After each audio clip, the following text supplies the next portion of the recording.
మన వారసత్వంగా మనం ఎన్నో ఆస్తులు ఇవ్వాలనుకుంటాం, బట్ మన ప్రకృతిని వారసత్వంగా ఇవ్వటం అన్నది చాలా గొప్ప విషయం.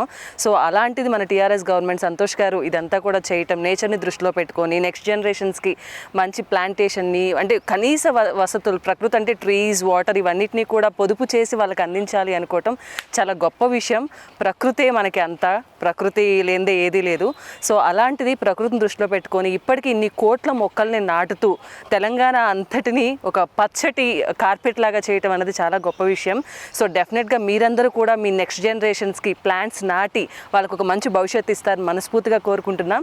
సో ఈ ఛాలెంజ్ ఎంతోమంది చేశారు. నేను కూడా నా ఫ్రెండ్స్ని కొంతమందిని నామినేట్ చేస్తున్నాను. ఆర్టిస్ట్ రజిత గారు అండ్ ఆర్టిస్ట్ మీనా గారు అండ్ అలాగే ప్రవీణ గారు, ఈ ముగ్గురిని నేను కూడా నామినేట్ చేస్తున్నాను. సో డెఫినెట్గా వాళ్ళు కూడా ఒక మంచి ప్లాంట్ నాటి మన ప్రకృతి మీద ఉన్న ప్రేమను చూపిస్తాం మనస్ఫూర్తిగా కోరుకుంటూ.